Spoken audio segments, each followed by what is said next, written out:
Welcome back, dear learners.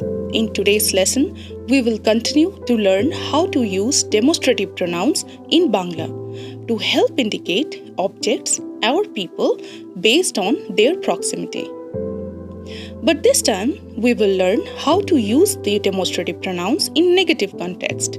Let's start by observing the same conversation, this time with negation. Rahul says, Kaku, appeler dam koto? Uncle, how much is the price of apple? Dokandar or the shopkeeper says, 100 টাকা প্রতি kilo, কিন্তু এগুলো ভালো Apple না। Shopkeeper says, rupees 100 per kilogram, but these are not good apples. Rahul says, oh acha, oh alright. In this part of the conversation, we see a simple exchange between a customer, Rahul, and a shopkeeper at a marketplace. The conversation begins with Rahul inquiring the price of apple in Bangla. He asked, Kaku, appeler dam koto? Here, Kaku, as now we know, means paternal uncle and is an informal yet respectful way to address a seller who is older. This is a common and friendly way of addressing shopkeepers, especially in an everyday market setting. The phrase appeler dam koto follows a simple structure: noun plus possessive marker er plus question word koto, meaning how much. This is a typical way for asking price in Bangla. The shopkeeper responds, 100 টাকা প্রতি kilo, কিন্তু এগুলো ভালো apple না। The first part of this sentence, 100 টাকা প্রতি kilo, means 100 rupees per kilogram. The word proti, now we know, means per, which is commonly used when talking about unit prices in Bangla. Next, the shopkeeper adds an important detail. কিন্তু এগুলো ভালো apple না. This means, but these are not good apples. Kintu here means but, signaling the contrast or an exception here. And the word egulo is a plural demonstrative pronoun meaning these, where a means this and gulo is the plural suffix. Here, egulo referring to the apples. Bhalo apple, it means good apples. Here, bhalo is the adjective meaning good. We know that the word na is used here to negate the adjective and noun phrases. The na is crucial when negating. For example, ota amar boi na, meaning this is not my book. Please note, here in this case, na gives the sense of not. Hence, please remember that the same na can be used both as no and not in Bangla in certain cases. Thus, the full sentence, Kintu egulo bhalo apel na translates to, but these are not good apples, indicating that in some of the apples the shopkeeper is selling are not of good quality. Finally, Rahul responds, oh, acha. Oh, alright. Oh is an exclamation similar to oh in English, showing surprise or realization. We know acha is a very commonly used word in Bangla, meaning alright or I see. It expresses understanding or acceptance of the information given. Let's continue observing the conversation. Rahul says, Kaku, ota ki phol? Rahul says, Uncle, what is that fruit? Dokandar or the shopkeeper says, Eta bileti phol. Etar naam dragon fruit. This is a foreign fruit. It is called dragon fruit. In this part of this conversation, Rahul continues speaking with the shopkeeper, asking about a particular fruit he sees in the shop. This exchange helps us understand how to ask questions, introduce objects, and use negation in Bangla. Rahul asked, Kaku, ota ki phol? he addressed the older shopkeeper again respectfully as Kaku. We know that eta means this, a demonstrative pronoun used for singular objects that are close to the speaker. Rahul here used ota, meaning that in English. This indicates the fruits he is referring to are far from him. The question ended with ki, which is the Bangla question word for what. The word phol we now know means fruit. So together, eta ki phol means what is that root? This is very useful when asking about unknown objects. Shopkeeper responded, eta bileti phol. Etar naam dragon fruit. Here eta again means this or eat. Since the fruits are closer to the shopkeeper, he used eta. We now know that the word bileti means foreign, often referring to things that come from outside India. So, eta bileti phol translates to this is a foreign fruit. Here, etar is the possessive form of eta. Etar means similar to its. The shopkeeper then provides more information. Etar naam dragon fruit. Now we know that naam means name and dragon fruit is the name of the fruit. So altogether, etar naam dragon fruit means its name is dragon fruit. This response shows how to introduce objects in Bangla using demonstrative pronouns like eta, possessive forms like etar, and simple noun phrases.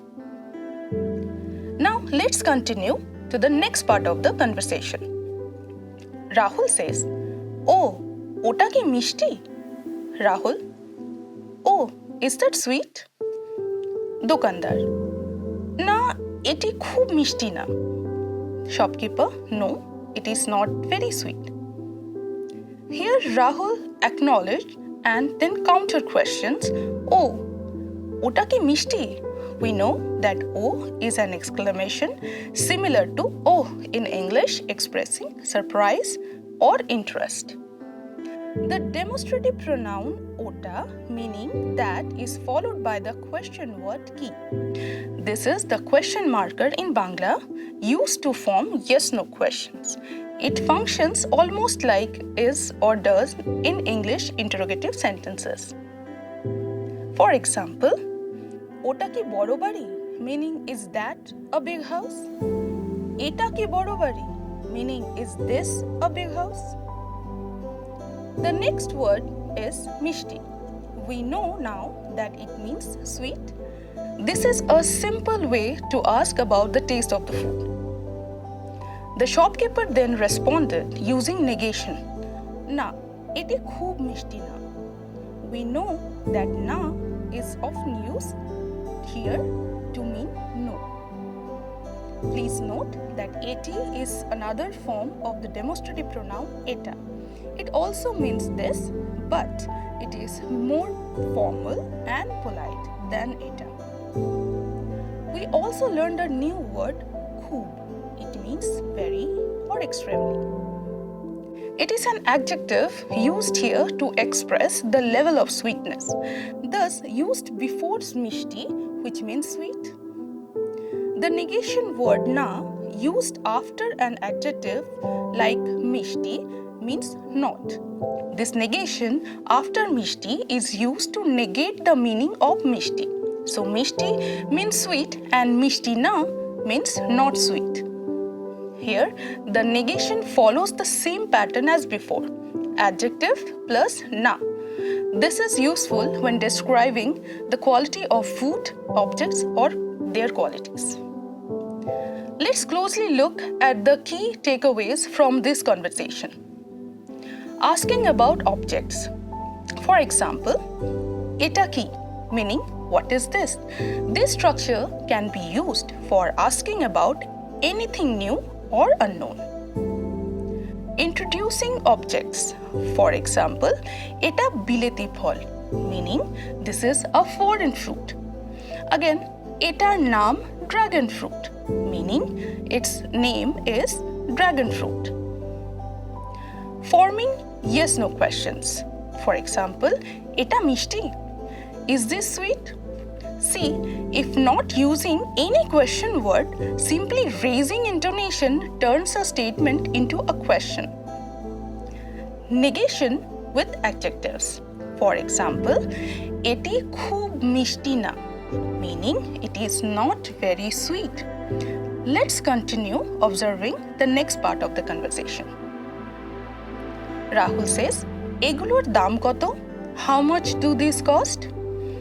এগুলোর দাম খুব বেশি না, এগুলো প্রতি ফল 50 টাকা. Then the shopkeeper says that these are not very costly. These cost rupees 50 per fruit. Rahul says, আচ্ছা, দুটো দিন. Okay, give two. In this part of the conversation, Rahul is asking about the price of some fruit. The phrase এগুলোর দাম কত translates to how much do these cost. By now, we know that in Bangla, egulo means these in English, where a means this and gulo is the plural suffix attached with it. The word egulor is the possessive form meaning of this. The next word that we learned here is dam, which means price. This ends with a question word koto, meaning how much. Thus, এগুলোর দাম কত is a common way to inquire about the price of multiple items. The shopkeeper then responds with এগুলোর দাম খুব বেশি না, এগুলো প্রতি ফল 50 টাকা, which translates to these are not very costly. These cost rupees 50 per fruit. Here, we know that egulo is the plural demonstrative pronoun meaning these. Proti means per, phol means fruit, and 50 টাকা specifies the price, 50 rupees. Rahul then responds with acha, duto din, which translates to okay, give two. The word acha, as we know now, is a very commonly used expression in Bangla meaning okay or alright. The phrase duto din is a request where duto means two. Du came from dui, meaning two, and to meaning the classifier of the objects. We have a new word here, the verb din. This is the imperative form of the verb deva. It is used as a polite request. We will learn more about verbs in the upcoming lessons. Let's continue to observe the last part of the conversation. Dokandar says, ঠিক আছে, এগুলোর মোট দাম 100 টাকা. All right, the total price of these is rupees 100. ঠিক আছে, এই টাকাটা নিন. All right, take this money. Dokandar says, ধন্যবাদ. Shopkeeper, thank you. In this final part of the conversation, the shopkeeper first confirms the total price by saying, ঠিক আছে, এগুলোর মোট দাম 100 টাকা. This means, all right, the total price of these is rupees 100. The phrase ঠিক আছে is a commonly used expression in Bangla, as we know by now, and it means all right and okay, and often used to acknowledge and confirm. The word mot means total and dam means price. So mot dam refers to total cost of the items. Here, 100 টাকা means 100 rupees specifies the amount. Rahul then responds with ঠিক আছে, এই টাকাটা নিন, which means okay, take this money. Again, ঠিক আছে here is showing agreement or confirmation. The phrase এই টাকাটা refers to this money, where a means this and takata is taka, meaning money, with the suffix ta, which is a classifier often used for singular countable objects. We heard another new verb, nin. It is the polite imperative form of newa, which means to take, making the request more respectful. Finally, the shopkeeper ends the conversation with dhonnobad, meaning thank you. This is a very simple and formal way to express gratitude in Bangla. So that brings us to the end of the lesson. Stay curious, keep practicing, and soon Bangla will feel even more natural to you. Dhonnobad.